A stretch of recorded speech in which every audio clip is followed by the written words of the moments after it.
Welcome in. What's Right with Nick Wright, episode 218. We haven't been on in a week and a half. I've traveled halfway around the world. We've had a ton to do. I got to see Diora, former What's Right co-host, perform in a Great Play Clyde's at UC Santa Cruz wearing their gear. Went to Japan, saw some awesome castles. If you listen to my wife tell the story, I was so excited about seeing one of these castles that I almost teared up about it. Maybe we'll get into that later in the show. And while I was gone, LeBron James scored his 40,000th point. And I know it makes me lame to care about it, even though Michael Jordan once upon a time got a on-court trophy for scoring his 30,000th point, even though he was the fourth guy to do it. But more on that in a moment. First, here's what missed the cut. Adam Schefter further confirming a story we already knew, which is that San Francisco didn't even scout Patrick Mahomes, even though they didn't have a quarterback and they did have the number 3 pick of that draft. Number 2 pick of the draft. Carlos Alcaraz beat Rafael Nadal in Vegas, and Jacksonville Jaguars wish a defensive tackle happy birthday, and then they cut him later that day. Damonza, how are you? I'm doing good. Can't complain. You're dressed for your office job instead of the pod today. Yeah, I don't know if we're used to seeing you in the Stafford button down if people are watching on YouTube. Yeah, I mean, I don't even know if I can wear this shirt into the office. The button on the sleeve is broken. I realized that after getting here this morning. You just roll it up. Just roll it up to the elbow, and you'll be totally fine. No, by the way, back, speaking guys. of, thank you, excited to see you. Speaking of YouTube, I was scrolling through the iTunes podcast numbers, and we have plummeted down the ranks because, again, they reward new subscriptions. I'm not sure, but I have not asked you guys to rate, subscribe, or review in years.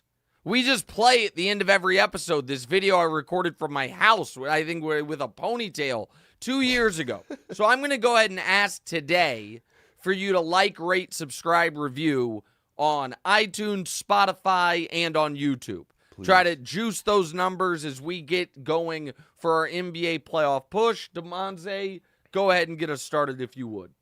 Yes, like you said, LeBron just continues to make history. He just scored his 40,000 points. His 40,000 point, I should say. But is one of the biggest reasons that you've been the huge LeBron supporter you've been is because of his consistency. It still seems like he's got a lot more in the tank, to be honest.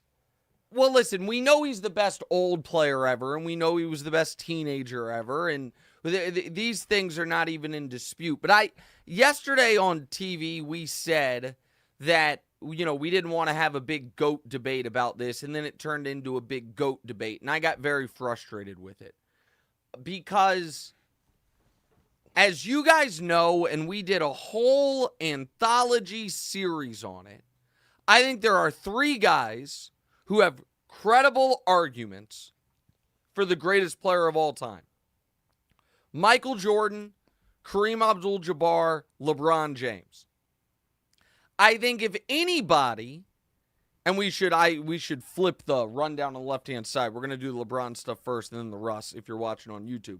But I think anybody that is going to argue adamantly that any of those 3 should be dismissed out of hand is being intellectually dishonest. I'm not a Jordan guy. I understand the argument. I personally think that Kareem gets the total short end of the stick. I don't think he's the greatest ever, but he has a hell of a case. And if you expand it past what they did in the NBA, he probably has the best case. But even just for NBA, of the 3 contenders, nobody has more rings. Nobody has more MVPs. Nobody has more. Does Kareem have 9 or 10 finals appearances? LeBron might have more finals appearances. But and up until a year ago, nobody had more points. So I think there's a credible argument for him. And obviously, I think there is a lengthy, credible argument for LeBron. What is so frustrating to me is so many of the folks who believe it's Jordan, which is obviously legitimate position to hold, argue their case in such an illegitimate manner. They argue their case in my opinion, such an intellectually dishonest manner, where things that counted for Jordan, if you count them for LeBron, they scoff at it. And I'll use the 40,000, 30,000 points thing as an example. Michael Jordan got it was flying around Twitter yesterday, a trophy this big, about the size of the Larry O'Brien trophy, for getting to 30,000 points. When he got there, Karl Malone was already there, Wilt was already there, Kareem was already there. A stop the game, take the trophy moment for 30,000. LeBron gets to 40. And people are like, oh, or you're not seriously going to make this part of the GOAT debate, are you? Well, it's part of it. But so Brew on the show yesterday said, listen, we don't do GOATs by longevity. We do GOATs by peak. And I actually disagree. I think it is a tapestry. I think it is all of the above to a degree. I think that a lot of people would argue Randy Moss had a higher peak than Jerry Rice. But it was close, their two peaks, and Rice's longevity is so demonstrably better, he's universally regarded as the GOAT wide receiver. So I think it's all of the above is how we do it. But when we say, okay, let's talk peaks, and this is where the Jordan folks, in my opinion, are dishonest. What is peak? Are we talking one season? Because there is no single season Michael Jordan ever had better than LeBron James's 2013 season. It doesn't exist. In 2013 for LeBron James, he was the league MVP. He was the finals MVP. He had a damn near perfect game 6 of the finals down 3-2, and then a perfect game 7 of the finals, 37-12, and the game-winning jump shot over Kawhi Leonard. And, oh yeah, by the way, during that year, they had a 27-game winning streak, and he was 3 votes away from winning Defensive Player of the Year. Find the Jordan season that matches that. You can't. People are like, oh, but Michael Jordan won MVP and Defensive Player of the Year in the same year. He did. In a year, he did not even make it to the finals, let alone win the championship. So when are we talking Jordan's peak? Are we talking 1 year? Then LeBron's peak was higher. Are we talking 2 years? Well, then it's going to be an argument.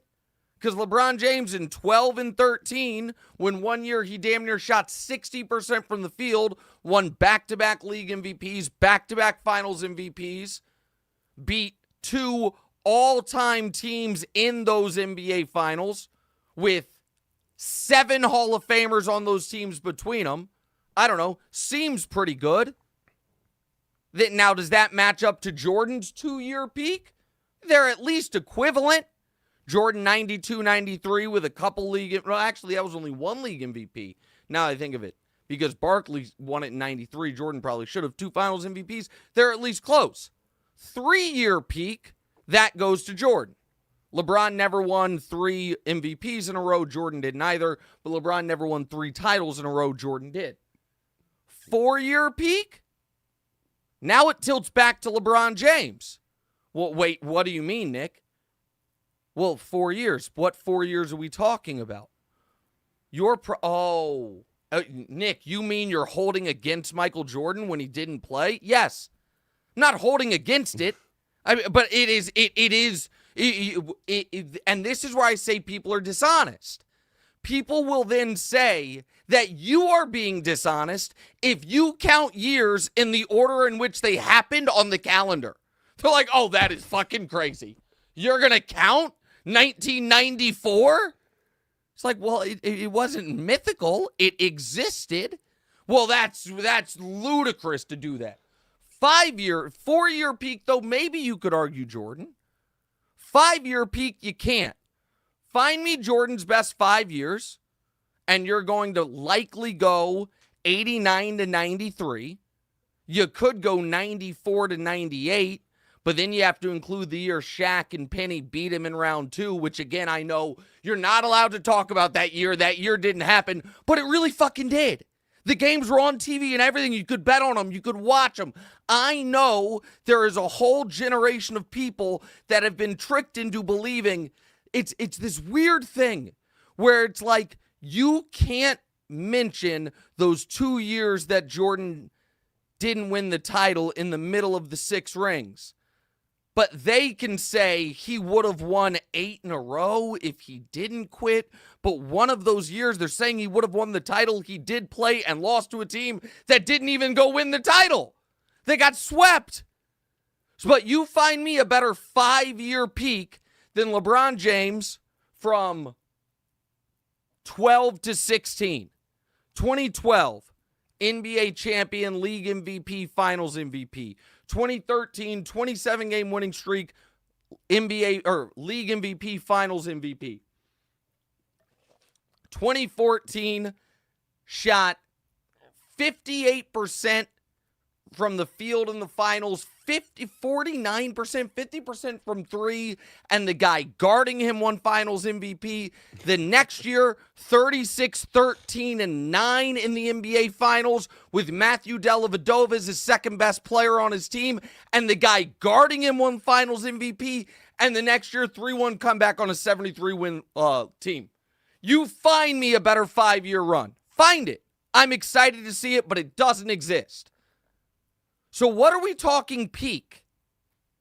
So the point I am making there is the peak argument LeBron Michael is at least one that can be debated. Define peak. If it's 1 year, it's LeBron. If it's 2 year, it's probably a tie. If it's 3 year, it's Jordan. If it's 4 year and you go by actual years on the calendar, it's clearly LeBron. If you go by years Michael Jordan would count, then it's Jordan. We go back and forth with it. If it's 10 years, it's clearly LeBron, but that's probably not peak, except for LeBron's peak really was 10 years because he won his first title in 2012 and his last title in 2020. So that's a decade stretch, but set that aside. So peak is an argument. Longevity is not. Extended excellence is not. The gap between LeBron James and Michael Jordan career points is greater than the gap between Michael Jordan and Reggie Miller career points. LeBron is going to finish probably, he's right now 4th. He's probably going to finish 2nd, at least 3rd in assists. Something Jordan's not in the top 30 on. Like the longevity piece of it, LeBron's going to finish with double the All-NBAs. So if one piece of the argument is an argument and the other is not, but then what you decide is those things don't count. And this is where the argument becomes frustrating for me. If someone were to say the 2011 finals is disqualifying for LeBron, I disagree with it, but I'll listen to it. But if I say the fact that Michael Jordan played 5 years of his career without Scottie Pippen, and all 5 years was below 500, should that be disqualifying? People just react like you spit at them. Like, oh, you're going to bring up the Wizards years? Oh, I don't fucking know, guys.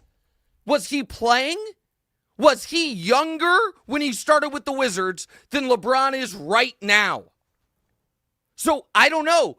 At one point, people would say, oh, you're going to bring up his first few years in the NBA? Well, I don't know.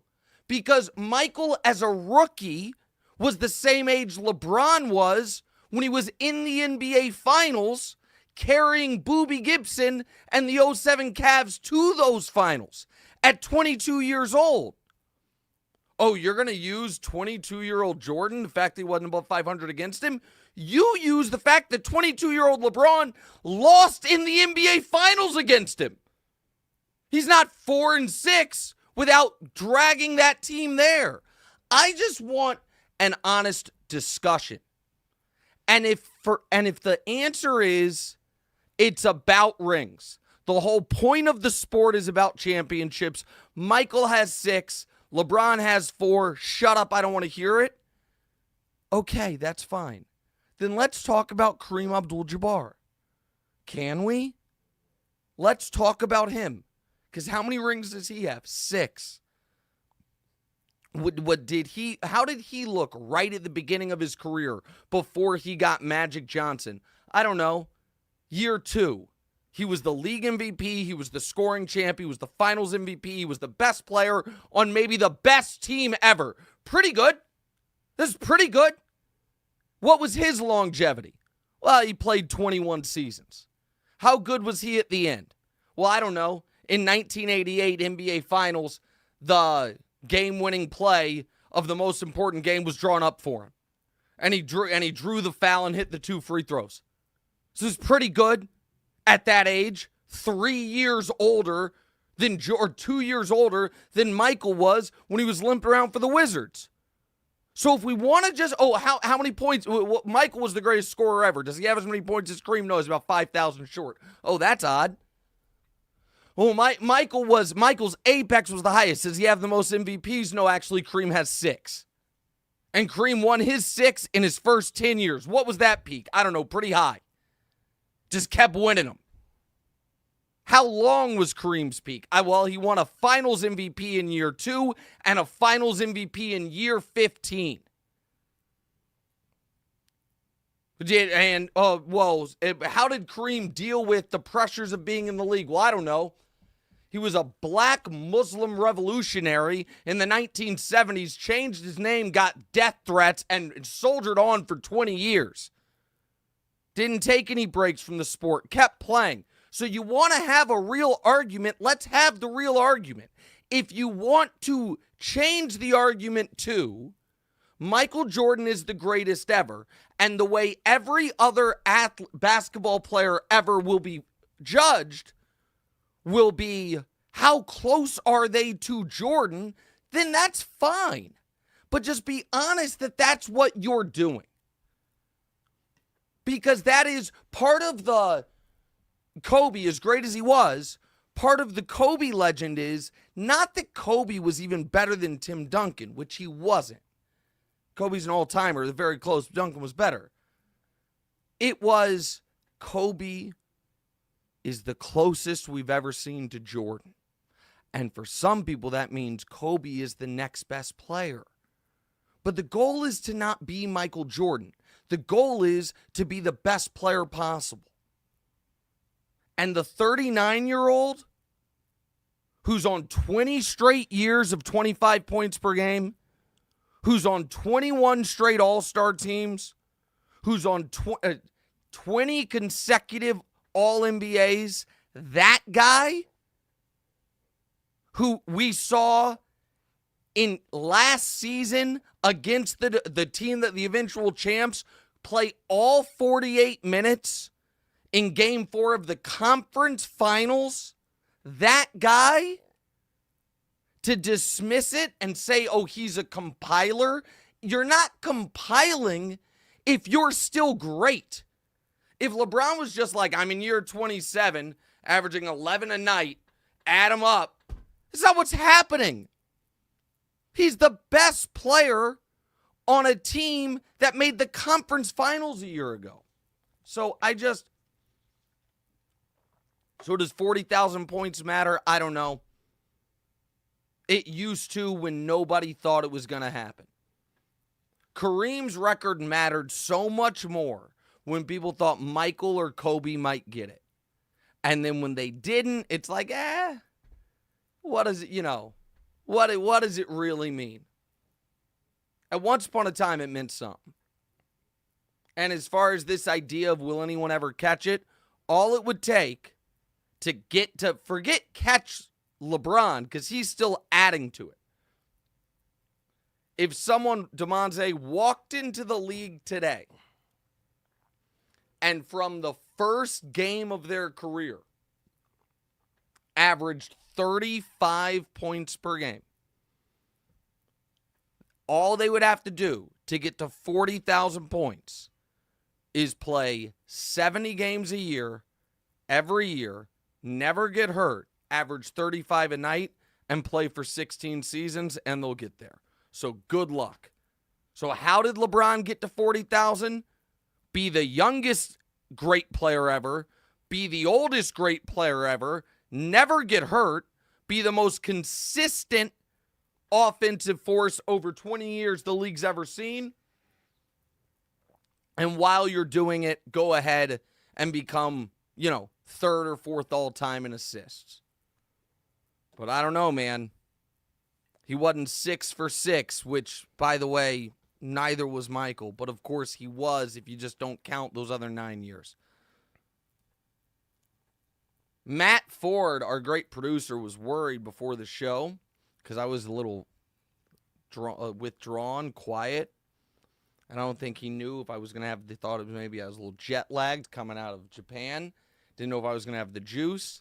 I was just trying to psych myself up for what I knew was going to be like a 20-minute rant and trying to nail it.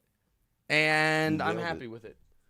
I'm happy with it. I don't know how so this is one of the weaknesses of this show's growth on social media is my best stuff goes too long. I'm not great in 90 seconds. I need a good 14 to 18 minutes to really get. I'm like more of a stew than like a ramen noodle. I need a real slow roast to get going. But once it does, it can cook. Go ahead, pal. Sorry. So basically, Kareem's the GOAT. You know what? If you want to, I'm okay with the argument. I'm okay with the argument. And Kareem, by the way, if the question is best basketball life, Kareem, who won the state title every year, lost once in high school, went to UCLA. His freshman year, UCLA, back then freshmen couldn't play. The varsity team won the national championship, but his freshman team beat them in practice, and then he took over, his sophomore year, 3 years, 3 national championships, 2 total losses, 3 tournament MVPs, 3 player of the years, and then walks into the NBA in year 2, scores 35 a night, wins league MVP and finals MVP, and then year 20 is still getting buckets in the NBA Finals. You want to argue that guy's the GOAT? I'm fine with it. But I don't know, man. He has a few finals losses, so those might be disqualifying. Give me a break. All right, what's next? 2 total losses in college. That's insane.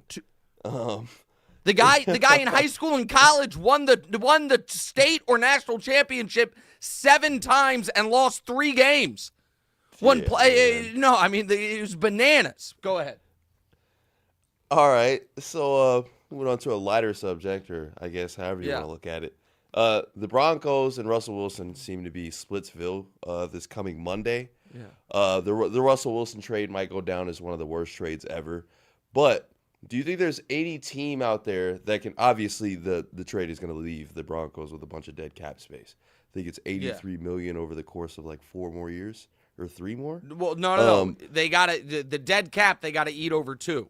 The contract would have gone another 5, but the dead cap, it's $85 million over the next 2 years. So they got to eat that over the next 2. I think it's 39 and 46. But go ahead. Okay. Do you think there's a team out there that could resurrect Russell Wilson's career? You see him going? No, not resurrect it. So there's a lot here. So just some kind of nerdy cap machinations of this here. So Damonza, Russell's contract has these things called offsets. So this is actually going to be it's useful information that is probably it's going to be new to you, but it's also new to a lot of the audience. This more so happens in coaching contracts. It sometimes happens in player contracts, but pardon me, it allows Russ to do something intriguing here, which is this next season, the Broncos owe Russell Wilson $39 million in cash. Okay? Yeah. They owe him, they technically, though, owe him $39 million minus whatever he gets paid by a team this year. So if he retires, they owe him the full $39 million. If he signs with a team for $10 million, they owe him $29 million. So the point is this: Russell Wilson can't make more than $39 million, and he's this next season, and he's guaranteed to make exactly $39 million. So it is in his best interest, if he wants to stick it to the Broncos and help his next team the most, to take the league minimum, which makes him an intrigue. He gets the same amount of money no matter what. There's no double dipping. So he should play. You follow what I'm saying? He should play for the league wherever he wants to play. It should be for the league minimum for a year, which is going to give him a chance to land somewhat on his feet. So the Giants are a possibility, because I don't know if you saw, but they said Daniel Jones, or I shouldn't say they said, it was reported that they evidently, all of a sudden were able to watch Daniel Jones play. It was crazy they couldn't do it before they gave him the 4 for 160. It's unbelievable that, you know what I mean? They couldn't quite get around to watching Daniel Jones play. But now that they have, they're like, oh, God damn, who gave him that contract? And then the guy's like, you did, sir. He's like, well, so we got to find out whose fault this is.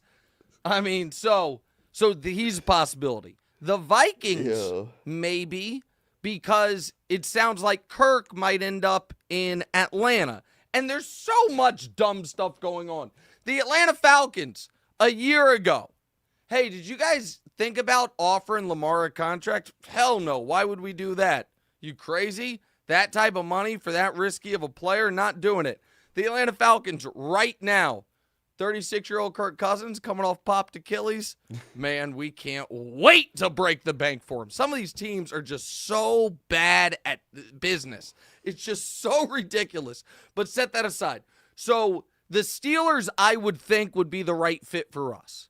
But the Steelers, again, and I like Tomlin, all the reporting out of Pittsburgh is the Steelers saw Kenny Pickett and Mason Rudolph play last year, and they're like, nope, we are good to go, boys.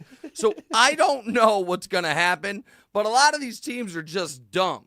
There is one intriguing team that nobody seems to be mentioning, but I would, if I were running the New England Patriots, and I have the 3rd pick of the draft, and I have now heard the Giants are desperate to move on from Daniel Jones, and they have the 6th pick of the draft.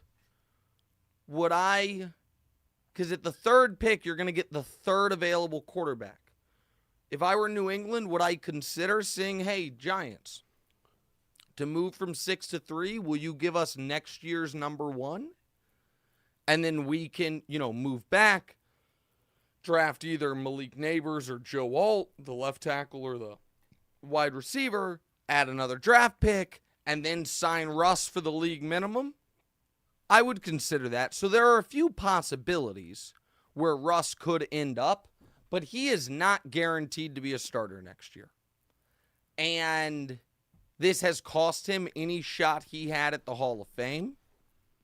This has been a mortifying turn of events for him. And for the Denver Broncos, it was as disastrous, Damonza, a trade and contract situation as we've ever seen. What are you laughing about? Hold on, I have to know. You seem like you're freaking out about something. You just grabbed your head. What's going on? I got caught in a bad spot. It's not a good. What do you mean? Oh, you're worried about your. You didn't like how your hairline looks. Oh, I saw you cover your head. This is another reason to subscribe on YouTube. Damonza thinks the camera angle is. He also is kind of mad at his last haircut. He thinks the barber messed up his hairline, so he's self-conscious about it. And then he thought there was a weird angle. The camera came on. I saw Damonza grab his head. I was like, "What's going on here?" I thought it was a reaction to my Russell Wilson take, but for the Denver Broncos to give up three first-round picks or 2 first-round picks? I think 3 first-round picks, a second-round pick, 3 players in a trade for Russell Wilson. And then, and this is the part that really hurts, the trade is awful, but as the Niners showed you, giving up 3 first-round picks for Trey Lance, you can overcome the trade piece of it. You can't do what the Broncos and the Browns did. The trade plus the contract. That's the one you can't overcome. And the Broncos, what's so baffling is Russ had 2 years left on his deal. When you have a quarterback you love, if they have 1 year left, you basically have to extend them. But Russ had 2 years left and hadn't played for him. They're like, nope, no problem. We'll give him the deal. And now they are finding themselves cutting him before the deal kicks in. It was a 5-year extension that starts next year. He's been cut.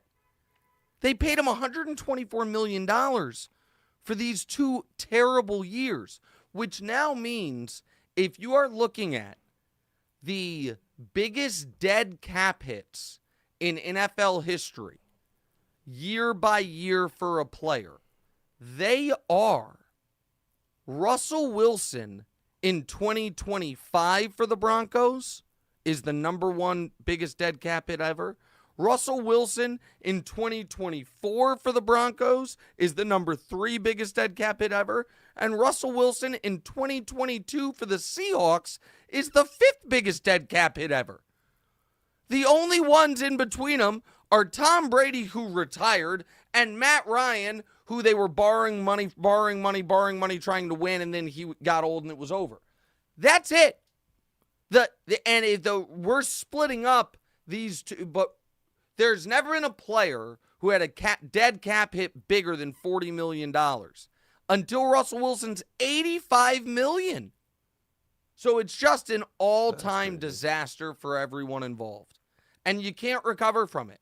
It is franchise crippling for a half decade. It is the last 2 years and the next 3. And then maybe you can tear yourself out of it. But the problem then is, even then, when you're finally clear of the cap and the not having a quarterback and all of it, 3 years from now, Damonza, who the best players on the Broncos would be in a real world? Their first-round picks from the last 3 years as they hit their prime, but those guys don't exist because they traded them for Russell Wilson. It's a disaster. All because they were so frustrated they hadn't beat the Chiefs in years. Man, it's so great. The Broncos and the Raiders just absolutely lighting their franchises on fire, making these rash win-now moves because they're so frustrated they can't beat the Chiefs. Oh, it's so delightful. Go ahead. Russell Wilson probably didn't have a problem with it. Free money, man. Well, here's the thing. Bomani makes this point, and he's right. Russell Wilson was rich before this. So the money... Oh, are you talking about before he got to the Broncos, obviously? Yeah, go ahead. Yes, I'm saying before he got to the Broncos. It's not like he came from oil money. I'm saying when he got to the Broncos, he was already rich. Of course. So that had become normalized. So the money doesn't help it that much, man. I know that sounds, nobody wants to hear it, but I get it. The money, there is a level of pain that people that are actually struggling financially that to deal with on day-to-day life, the survival, things like that. I totally get that. I'm not comparing the two. But what I am saying is, it is if He wants to play. If someone who was he wants to be great. and he cares about he wants to be great. Right. And he cares about his legacy. So it's not as if it was like, hey, here's the deal, fella who's playing, in the Arena Football League. I'm going to give you make $30,000 a year. I'm going to give you $100 million. And what you're going to give me is you're going to be humiliated for the next 2 years. And people are going to say you suck and your career's over. The guy's like, well, I don't know. I owe $18,000 on my Accord. I've got $2,200 in credit card debt. I don't know if I'm gonna be able to pay. You know what? I will take the deal. That's not the situation. It was somebody who had $100 million already. Like if someone had said to Russell Wilson, "I will give you $100 million, and what I want from you is public humiliation and the end of your NFL career. Will you sell me that for $100 million?" He would have said, "Absolutely not." I don't think he'd have done it for $1 billion. Honest to God. No, honestly Russell Wilson definitely strikes. You know what I mean? Like I don't think and again, you just have to change the number. But like I'm not in a position where I don't want to sound like a dick. I'm not in a position where I worry a lot about day-to-day finances, right? I worry about long-term finances. You know what I mean? Have I set myself up?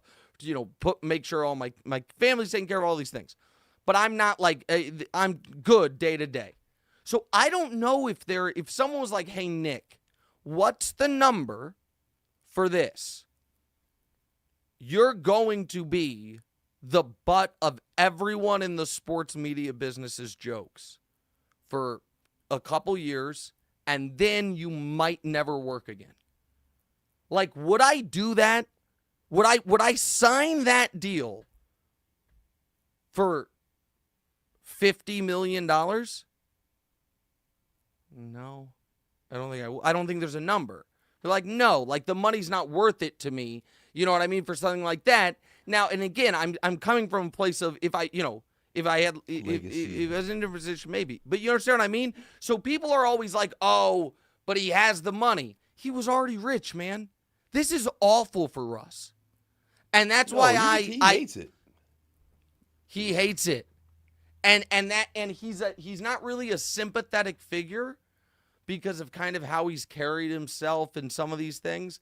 But now at this point, you feel for him a bit. Go ahead. But you say like the way that Russell Wilson's carried himself, he's just corny. Like, I've never seen Russell Wilson as like a bad guy or like, I don't see a lot of him as bad guys. So but I don't think he's a bad guy. I think he's pretty clearly a good guy. Right. But I also think I don't think it's just that he's corny. I do think there was a level of I want the attention and I want the credit that irritated. I think corny is corny. I don't even know, but while injured before the Monday Night Football game, I'm going to do the ghost huddle for the cameras. And I'm going to do high knees on the plane in between games and then tell the media about it. Those things are the types of things. They fall into the category of corny, but yeah, but it's a different type of corny. Like I don't think his teammates in Seattle disliked him because he was corny. I think they disliked him because I think they thought he was phony. I think corny and phony are two different things. You know what I mean? And so there was a point where he became an easy target. But now it's like, geez, that was one of the quicker falls for an athlete without an off-the-field scandal or a major injury. Right. It was you went from awesome to, okay, just still pretty good to, oh my God, they're giving you $85 million to go away. All right, what's next? That's what they were. Go ahead. All right, so my Celtics, they smoked the Warriors by 52 points this weekend, man. Yeah. So they're the first team to win 3 games by 50-plus points in one season ever. They're obviously running away with the East, and now they're minus 105 to win the conference. So should I get excited for them to win the finals? Do you think this is a setup? I think that I think there's something to be said about. I think I wasn't really going to talk about the Celtics. I was actually going to talk about the Bucks, but I think there's something to say with how how Drew Holiday is now on the Celtics. Their defense is probably the best, and like the Bucks obviously have their struggles. And I saw Giannis come out and say that he's really happy with the move that they made with trading Drew Holiday for Damian Lillard. He's expressed that he was sad about, making the trade, and he shedded tears with Drew Holiday, and he's won a championship with him. But he know that Damian Lillard can come in there and get them. But it's like, so I feel like it's directly correlated with like the defense and like the Milwaukee. They don't necessarily have struggles, but I think that Milwaukee is kind of like imploding. Like they fired their coach, and it's just all after what? Oh, it certainly hasn't been as smooth. It certainly hasn't been as smooth as they thought. And then Giannis last night, all of a sudden, he doesn't play in the game because his Achilles acts up. So that's terrifying for them. I actually still believe in Milwaukee. But when Milwaukee trades Drew for Dame, I don't think they do it anticipating that Drew will then end up on Boston. Like that was a piece of this that Milwaukee did not anticipate. Here's what I'll say about Boston. Because Boston right now is the massive favorite to win the title. They're like plus 210, and the Denver is second best at plus 450. Boston is the massive favorite. Boston has the best five-man starting lineup in basketball by a mile. Now, they're in a weird spot because against the other best teams, I think most of the other best teams have a best player better than Tatum. But when you go Tatum, Brown, White, Drew, Kristaps, that starting five is unbelievable, which is why their point differential is the fifth best ever. They have the best record in the NBA by like 7 games. So they are absolutely legit, which Damonza is why they are now in a spot where if they don't win the title, it is a big-time failure. It's rare you truly get, before you've won a title, where you're in a spot of title or bust, but that is the spot they find themselves in. And if they don't make the finals, they'll make a massive change this offseason. Yeah. They'll have to shake the snow globe because it can't get better in the regular season than it is right now. Go ahead. Yeah, I think that I don't think there's anybody that's going to be able to hang with the Celtics when it comes to the finals. I think if anybody's going to do it, it's going to be the Nuggets. But I think any other team. I'm not going to say the Celtics are going to wash them, but I feel very comfortable against any other team. That includes the Warriors. The Warriors won't be there. I mean, the Warriors had their number. I understand that prior to the 52-point game.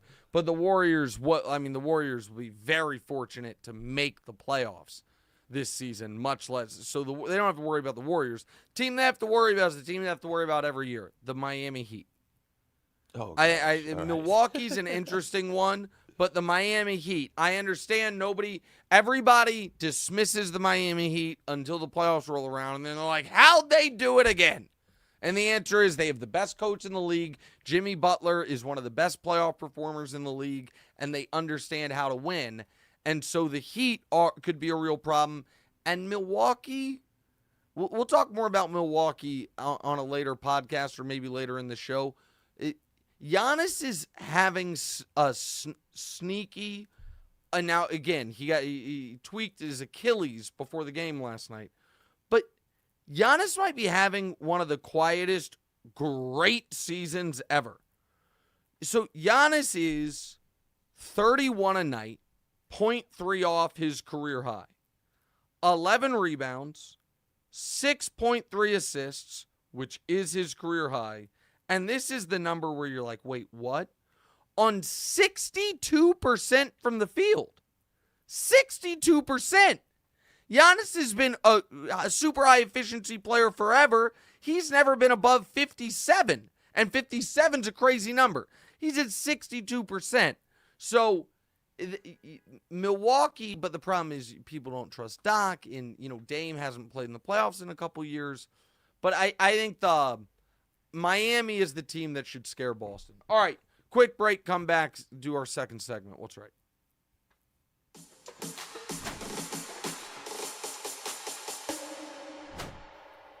All right, welcome back in. What's right with Nick Wright? That was a nice, tidy 40-minute A block, Damonza. So we're going to go fast here through the B's.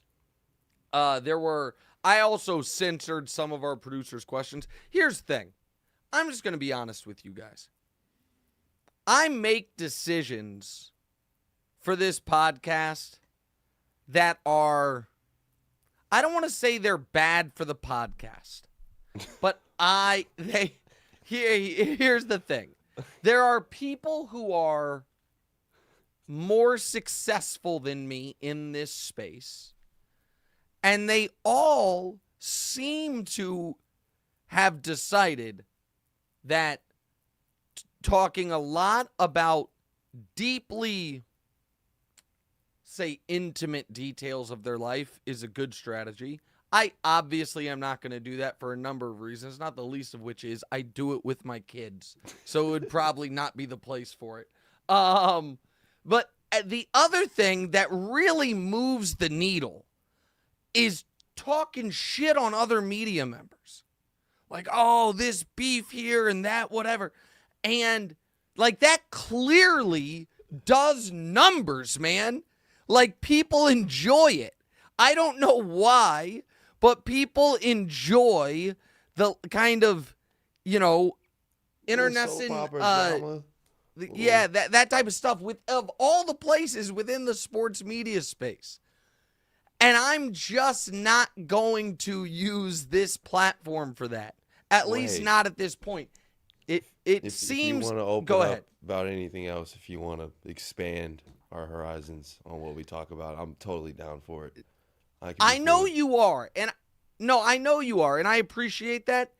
I think I don't want to say it's tacky, because a lot of people who are more successful than me, whatever, it works for them.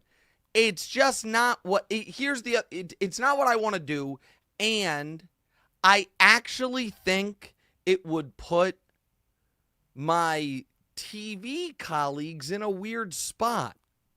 Yeah. Well, you know what I mean? Like, and so I don't want to do it. So, now that is, of course, with the exception of any chance I have to talk about, my rival who I will vanquish, Pablo Torre. Of course I will.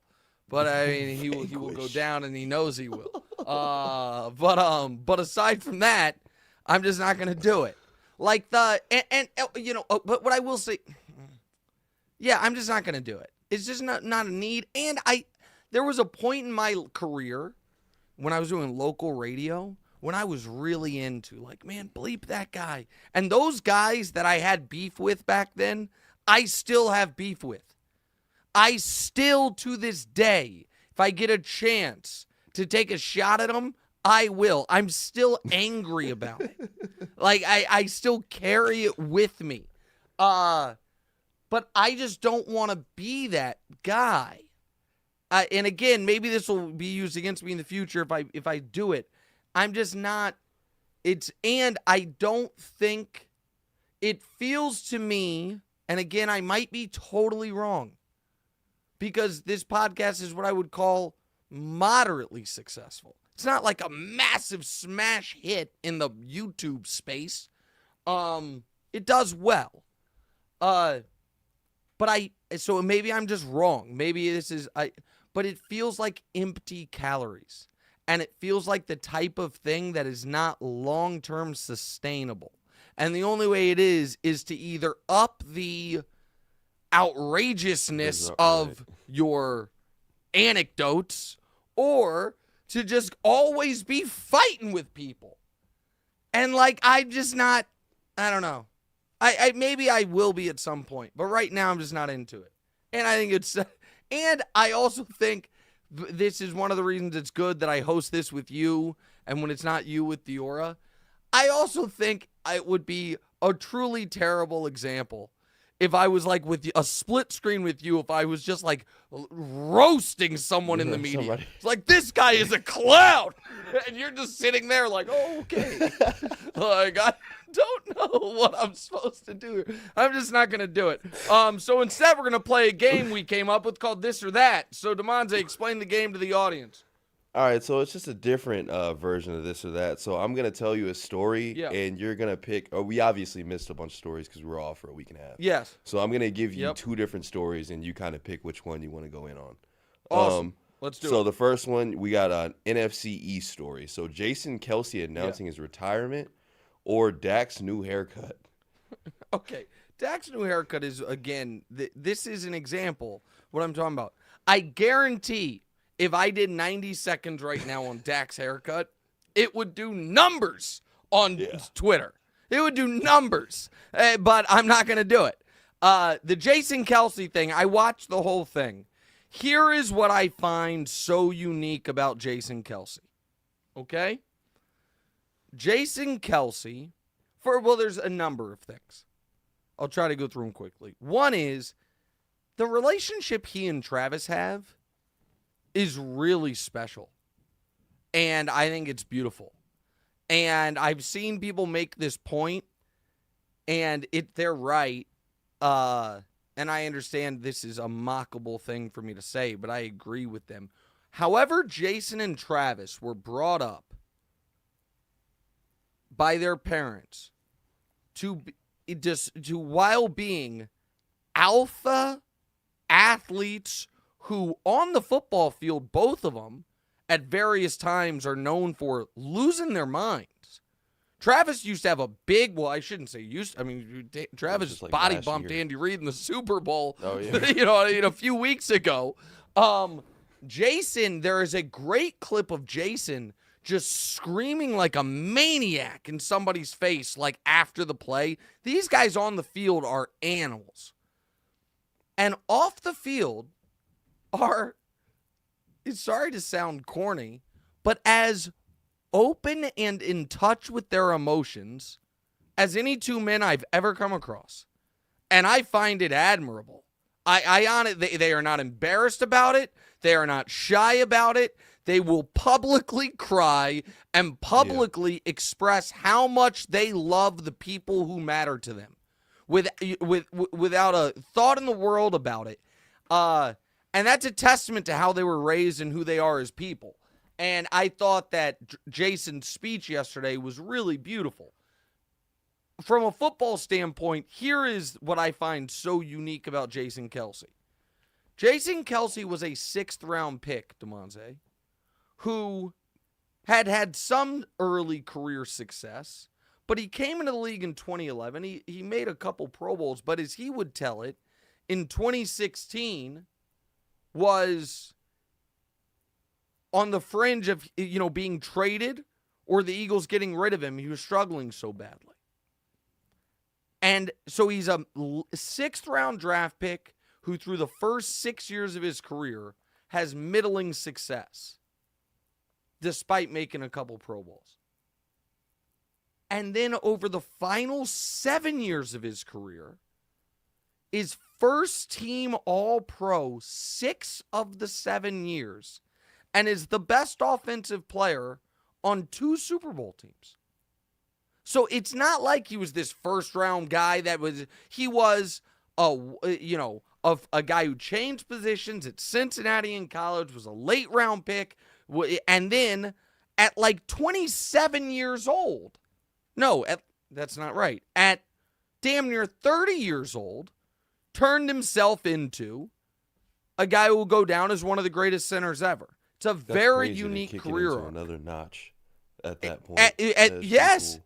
And it's even crazier when it's not like, this guy was a 5-star kid out of high school, a first-round pick who just, never locked in, never matured. It was that he was a fringe, undersized guy throughout his whole career, kind of played like it, and then damn near at 30, unlocked a whole new level. And it's really a really remarkable story. And now he's going to be a Hall of Famer one day. Yeah, he's gonna be a Hall of Famer one day. So it's great. All right, next. Maybe he doesn't retire if the NFL bans the tush push after this last year. But pick an NFC East story. Jason, wait, hold on, sorry. That's the one we pick just a college did, hoop story. You're fine. Caitlin Clark's scoring record, or court storming takes after a Duke player was injured. That was weird. I guess. Here's the thing. I got to do both of these. I'm going to not do this or that. I'm going to do both quickly. Here's the thing on court storming. We need to be a little more judicious about how often courts are stormed. That way it stays a little special. And then everyone needs to stop acting like they're wildly dangerous. Shut up. Just shut up.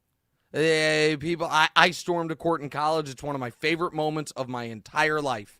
It is awesome to be able to do it. It's part of college sports. And if somebody occasionally is going to twist an ankle, it could have happened on the inbounds play. Stop it. Just stop it. If people are like, oh, my God, there's a student, in a college football game tore their ACL. Man, you got half a dozen students at these games that get alcohol poisoning. Life can be dangerous. That's not ban court storming. Stop it. Now, should you storm the court if you're the number 9 team in the nation beating the number 8 team? No. Should you storm the court if you were the Vegas favorite in the game? No.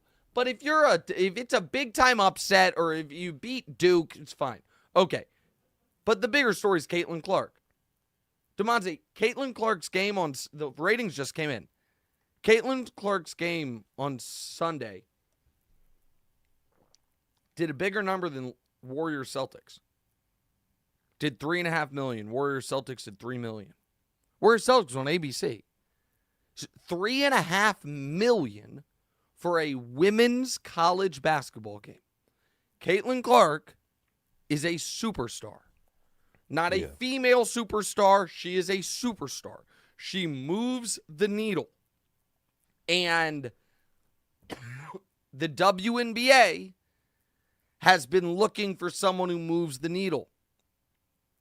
And you have her plus Angel coming in, plus people care about Juju, the girl from USC. You should go, Damonza, to a USC women's game. You're in Southern California. Juju Watkins is the next great player. She's already a great player, but she's a freshman. So I think women's college basketball is having a moment. And I think Caitlin Clark's going to extend that moment. I think it's really dope. And then, the WNBA, expands. I think. Certainly people. Yeah, exactly. Will people start? Because I think the WNBA, they have 2 great teams. They have the Liberty and the Aces. And they played in the finals last year. They both have, multiple MVP caliber players. But it hasn't garnered quite the buzz yet. But if you already have a pretty high level of basketball, and then you add in a superstar in Caitlin Clark to the league, could be pretty dope. All right, next. Pick a tall guy to discuss. Chet going for the number 1 seed or Wemby going for Defensive Player of the Year? Wemby. I mean, listen, right now the guy's looking pretty great right now. And my skepticism is well known on this show. Right now, it's looking like he's going to prove me wrong, but he's been really special. And the Spurs are understandably being cautious with him. Chet, the reason I'm not going to say Chet going for the 1 seed is because it's SGA going for the 1 seed. Now, the Lakers did beat them last night, and they have lost 5 of 6 ever since SGA said he has something for LeBron, so just keep that in mind. Because that could be a first-round matchup, potentially, a 1 versus 8 or 2 versus 7. But the story would be Wemby. All right, next. All right, pick a quarterback to debate. Pick a quarterback debate to weigh in on. Justin Fields' next team or Jaden Daniels versus Drake May at number 2? I'll weigh in on Justin Fields' next team, which is I don't understand if the reports are accurate why Atlanta would rather spend $40+ million on Cousins rather than spending a second-round pick on getting a look at Justin Fields. Cousins is better than Fields, but Cousins is 36 coming off an Achilles. Fields, with those weapons on turf indoors, if he can unlock the best version of himself, you'd have the quarterback taken care of for the next 10 years. So I'd rather do that than a best case scenario you have the quarterback taken care of for the next 3 years when you're not a team that in those 3 years is probably going to be able to compete for a championship. So I think Atlanta's making a mistake there, but because of that, I don't know where Justin's going to go because Pittsburgh reportedly is not interested in him. There's a lot of teams that I think should consider it, but it doesn't look like they're going to. All right, next. Which franchise tag merits discussion? L'Jarius Sneed or T. Higgins? Well, I just think it's interesting that they're both getting franchise tagged, but it seems like the Chiefs are the team willing to take the mature long-term view, which is, listen, if we can't come to a long-term agreement with him, we need to trade him rather than keep him for just one more year and then lose him for nothing. Right. And despite the fact the Chiefs have won 3 of the last 5 Super Bowls, and if there was ever a team that would have a reason to be like, screw that, we're going for a 3-peat, forget the future, we're win right now, and the Bengals on the other end who've won nothing, who are about to pay Chase, I shouldn't say they've won nothing, they went to a Super Bowl, they won the AFC, about to have to pay Chase top of the market, just paid Burrow top of the market, they could get the Chiefs are going to probably trade Snead for a second. The Bengals could get a first for Higgins, and it looks like they're not going to do it, which is wild to me. All right, we answer a few listener questions next. What's right?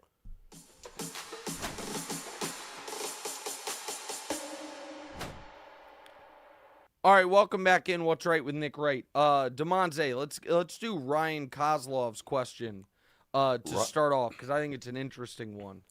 Ryan Kozlov asked, with Jason's retirement, are the Kelce brothers the best football brothers ever over Manning brothers or others? Okay, so here are the ones that come to mind. Obviously, Peyton and Eli are high on the list. TJ and JJ Watt merit strong consideration. Both Defensive Player of the Year caliber guys. JJ is going to be a first ballot Hall of Famer. TJ's building a first ballot Hall of Fame caliber career, right? You've got Bruce and Clay Matthews from a while ago, but 2 of the best offensive linemen ever, and the incredible longevity for both of them. And then Sterling and Shannon. Sterling was an all-time player who had his career cut short by a neck injury. Shannon's one of the 5 best tight ends of all time. So those are the ones that are on the list. Jason and Travis have a strong argument because Travis is the GOAT tight end and Jason is the best center of the last 30 years maybe. So JJ and TJ have a strong case. Sterling and Shannon would have if Sterling had just played longer. The Matthews brothers are up there. I just don't think Eli was that great. I know he won the 2 Super Bowls, but I just don't think he was that great. I think the Jones brothers pretty good. The Jones brothers? Who are you talking about? I'm tripping. Like Chandler Who are the Jones brothers? But the Chandler Jones. Sorry, I just didn't know who you're talking about. So Arthur Jones. the other one's a boxer, like a UFC fighter. The MMA guy, John Bones. Yes, I mean, so that's a different story because that guy's one of maybe the best UFC fighter ever. Chandler was a great NFL player, and then unfortunately he's dealing with some things. Arthur was a good player. Yeah, those guys to me are not there. Like, because the Bosa brothers are not as good as the Watts. Like, you know what I mean? They're both really good, but they're not as good as the Watts. And there's more brothers than you think, because the Diggses, Stephon and Trayvon, the St. Browns, Equanimous, who isn't that good, but Amon-Ra, who's awesome. There's more Equanimous, St. Brown. Brown had a brother. Yeah, he played for the Packers for a while. I forget who he's with right now. Equinemius St. Brown. But the Kelces are up there, man. Obviously, Rondé and Tiki, but I don't think Tiki was that great. Tiki was really good, but not all time. And Rondé just got into the Hall, I think, or it was a close call. All right, what's next? Topic Veyron asks, is Luka the Josh Allen of the NBA? Oh, no. To me, they're not actually similar at all because Luka was awesome immediately. Josh had a really rough first couple years, then turned into somebody who was great. Luka was, winning MVPs of a league at 16 years old. So, they're very different. If the question is like guys who haven't quite got over the hump, I understand that, like super talents. I get that part of Jason it. Tatum. But those Luka or Jason Tatum, no, Josh Allen, maybe Jason Tatum. Yeah, that's success, interesting. Getting those moments, the big moments. Game 7 with Miami. That's it. I don't know if there's a right. I don't know that there's a Josh Allen in the NBA. I'd have to think about that longer. All right, let's ask one more from Chris Gerard. Nick, are you still 100% convinced about Caleb after all the stories that came out lately, or do you have minor doubts like most? Yeah, I don't. The stories are all nonsense to me. What he cried with his mom. He paints his nails. I don't care. I watched the guy play football. He's awesome. And I forget who made. Go ahead, Damonza. I think it's going to be. I think after the first year, obviously C.J. Stroud set the bar kind of high, but he didn't have nearly as much hype as Caleb Williams, and I don't think that Caleb Williams is going to go and have a better first year than C.J. Stroud. I honestly think that C.J. Stroud will probably end up having a better career than Caleb Williams, but it's obviously Caleb Williams hasn't made it to the NFL. Well, yet, so listen, CJ just had maybe the best rookie season ever. What I will say that is working in Caleb's favor is he's going to such an atypical team to have the number 1 pick. The Bears won 7 games last year. They have the number 1 pick because the Panthers were terrible. Most number 1 picks are going to terrible teams. The Bears were bad, but they weren't. They were 7-10 with bad quarterback play. They were 5-3 over the last 8 games. The defense got way better once they got Montez Sweat. They have their right tackle. They have a wide receiver. They have a ton of cap space, and they're going to drop Caleb in there. So I think the Bears are going to be good, and I think Caleb's going to be excellent. Is Caleb a different type of cat? Guys, he's our first college football, he's the first LeBron. guy. Well, no, not LeBron. I'm not putting that on him, but so we've had a few guys who were considered consensus number 1 picks, a couple years before they came out. He's the first one in the NIL era. So the dude made $10 million last year. He lived in a luxury condo in LA.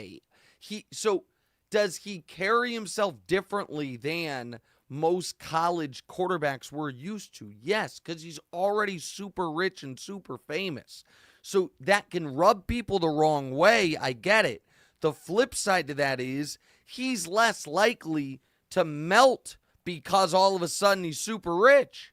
Or to the NFL money and fame and attention is less likely to impact him because he already dealt with it. And so I just think the guy's a superstar. And I think the Bears would be utterly insane to do anything other than to send his name in right now. All right. Great job, Damonza. Great show, everyone. I got to get to work. Going to go on with Colin. 3 o'clock or 4 o'clock today. NBA season now on Tuesdays in place of Mahomes Mountain, King of the Hill, our NBA pyramid. And tomorrow, NBA Tiers. The committee comes back with NBA Tiers, non-NFL edition. So that'll be on first things first tomorrow. Like, rate, subscribe, review to the show on YouTube, on iTunes, do all those things. In fact, and if you listen to us on the podcast, I want to test something. I don't know if I'm supposed to say this or not. Maybe this will get us delisted. I'm not sure. Unsubscribe and then resubscribe. I'm just curious what that'll do on iTunes and stuff. Unsubscribe, resubscribe. Try that. I just want to know. I just want to see how real these rankings actually are. And if you watch us on YouTube, make sure you're subscribing. All right, see you guys on Thursday. What's right? Thanks, guys. Hey, it's Nick Wright. Thank you so much for watching. Please do us a favor.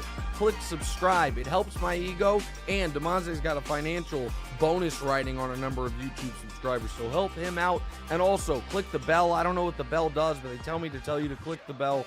And your audio listeners, people that have commutes, drives, whatever it is, subscribe to the podcast as well, wherever you get the podcast. Same show, just in your ears instead of through your eyes. All that. Check it out. Appreciate y'all.